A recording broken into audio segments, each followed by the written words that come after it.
பார்த்தீங்க அப்படின்னா, ஃபர்ஸ்ட் வந்து இவங்களுக்கு வந்து சுகர் இருக்கு. சுகர்னால திடீர்னு வந்து ரத்த குழாய் வந்து இந்த கழுத்து பகுதியிலேயே ரத்த குழாய் வந்து அடைப்பு ஏற்பட்டுருக்குங்க. அடைப்பு ஏற்பட்டு இந்த விரல் ஃபுல்லாவே கருத்த நிலையில தான் நம்மகிட்ட வந்தாங்க. ஃபர்ஸ்ட் இவங்க வரதுக்கு முன்னாடியே கொஞ்சம் லேட். எங்கெங்க போனீங்கம்மா? சேலம் போனோம். அப்புறம் வேற எங்க போனீங்க? நல்லசாமி ஹாஸ்பிட்டல் போனோம். அப்புறம் வேற அப்புறமாட்டு இங்க வந்து நல்லசாமி ஹாஸ்பிட்டல் போயிட்டு அவங்க தான் எங்க வாஸ்குலர் சர்ஜனை பாருங்க அப்படின்னு சொல்லி அங்கேருந்து ப்ராப்பரா நல்லசாமி ஹாஸ்பிட்டல் ப்ராப்பரா ரெஃபர் பண்ணி அனுப்பிச்சிருந்தாங்க. வரப்பயே பார்த்தீங்க அப்படின்னா கை வந்து இந்த லெவல்ல எடுக்கிற அளவுக்கு இந்த முழங்கைக்கு மேல எடுக்கிற அளவுக்கு தான் வந்து இருந்தது.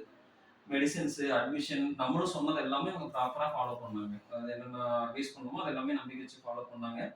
அதுக்கப்புறம் வந்து ரத்த ஓட்டம் கொஞ்சம் கொஞ்சமா சர்க்குலேஷன் நல்லா இம்ப்ரூவ் ஆகி வந்தது. இம்ப்ரூவ் ஆகி வந்து இந்த ஃபிங்கர் டிப் மட்டும் ஏன்னா ஃபிங்கர் டிப் நம்மகிட்ட வரப்போதே பார்த்தீங்கன்னா ஃபுல்லாவே கருத்து தான் வந்தாங்க. விரலே ஃபுல்லாவே கருத்துருச்சு. ஒண்ணுமே இல்ல. டோட்டலாவே கருத்து தான் இருந்தது.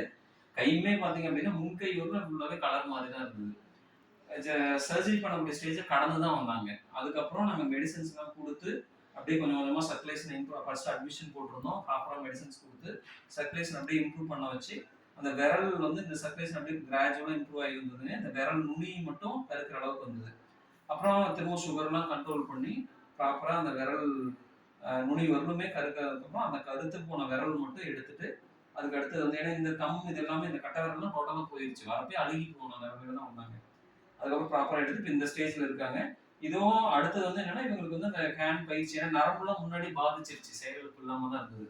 அடுத்து வந்து இப்போ இவங்க வந்து அந்த ஆர்டிஃபிஷியல் ரீஹபிலிட்டேஷன் சென்டர்ஸ் இருக்கு சரிங்களா? அந்த மாதிரி அனுப்பிச்சு அவங்க வந்து அந்த ஆர்டிஃபிஷியல் லிம் வந்து மடக்கி நீட்டுறது அந்த மாதிரி உண்டான செயல்பாட்டுக்கு நாங்கள் வந்து அடுத்தது அனுப்பலான்னு இருக்கோம். உங்களுடைய அனுபவத்தை சொல்லுங்கம்மா. நீங்க என்ன பண்ணீங்க? வந்து எப்படி இருக்கு? இங்க வந்ததுக்கு டாக்டர் வந்து ரொம்ப நல்லா பார்த்தாருங்க. அருமையா பார்த்தாரு. இருக்கிறத சொல்லுங்க அவ்வளவுதான். உயிரை காப்பாத்தினது அவர்தான் சொல்ற அளவுக்கு நல்லா இது பண்ணினாரு. அதை விட எல்லா டாக்டர்ஸ்கிட்டையும் போன பிறகு எல்லா டாக்டரும் இருக்கிறப்ப இவங்க நல்லா பார்க்குறாங்கன்னு சொல்லி இது பண்ணுவாங்க. சரி ஆப்ரேஷன் பண்ணிட்டு இருக்கிறேன் நல்லா இருக்கிறேன். முதலைக்கு இப்போ எவ்வளவோ தேவைங்க. ரத்த குழாய் நோய் பொறுத்தவரைக்கும் பாத்தீங்க அப்படின்னா மணிக்கணக்கு தாங்க, ஹவர்ஸ் தான். அதாவது எவ்வளவு சீக்கிரம் கரெக்டா ப்ராப்பரா ப்ரெசென்ட் ஆகணும். ஏன்னா நம்ம கிட்ட இப்ப பேஷன்ஸ் எங்கிட்ட வராங்கன்னா எல்லா பேஷன்ஸும் எங்களால சேவ் பண்ண முடியும்னா டெஃபினட்டா இல்லைங்க. அப்ராப்ரியேட் டைம் கரெக்டான டைம்ல வராங்க, ப்ராப்பரான ட்ரீட்மெண்ட் எடுக்கிறப்ப எங்களாலையும் சேவ் பண்ண முடியுது. டைம் டிலே ஆகி வரப்ப எங்களாலையும் சேவ் பண்ண முடியறதுல ஃபெயிலியர் தான் ஆகுது. இப்ப இவங்களே பாத்தீங்கன்னா ஃபர்ஸ்ட் அந்த வலி வந்தோம்னா வந்திருந்தாங்கன்னா இந்த அளவுக்கு மோசமாயிருக்காது. வலி வந்து எத்தனை நாள் கழிச்சு வந்தீங்க? 3 நாள் 72 ஹவர்ஸ் நினைச்சு பாருங்க. ஒரு ரத்த ஓட்டம் அடைபட்டு 6 மணி நேரம் தான் மெயின் டைம்ங்க. 72 ஹவர்ஸ் அப்புறம் வந்ததுனால இவ்வளவு பிரசன்டேஷன். பரவாயில்ல, எங்களால முடிஞ்சது பெஸ்ட் பண்ணி கொடுத்துருவோம். அடுத்து இந்த ஹீல் ஆனதுக்கு அப்புறம் இந்த ரீஹபிலிட்டேஷன் சென்டரை வந்து இது பண்ணிருக்கோம். இவங்க வந்து அவங்க கூட இருக்க அட்டெண்டர்ஸ். நீங்க சொல்லுங்க, உங்களோட எக்ஸ்பீரியன்ஸ் சொல்லுங்க. அக்கா வந்து ரொம்ப மோசமான நிலைமையில வந்தாங்க. கை எடுக்கணும் அப்படிங்கிறதால டாக்டர் சொன்னாருங்க.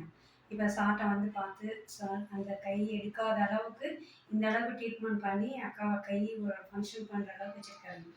சாருக்கு நன்றி தான் சொல்லணும். இது வந்து நாங்க ப்ரொமோட் பண்ற மாதிரி அந்த மாதிரியான வீடியோஸ் இல்லை. மெயினா வந்து என்னன்னா கரெக்டான டைம்ல ப்ரெசென்ட் ஆனா கண்டிப்பா ரிசல்ட்ஸ் அவுட்டும் நல்லா இருக்கு. லேட்டான ப்ரெசென்ட் ஆகிறப்ப தான் இந்த மாதிரி வருதுங்க. ஜஸ்ட் இது ஒரு அவேர்னஸ்க்காக தான். சரிங்களா? சரிங்கம்மா.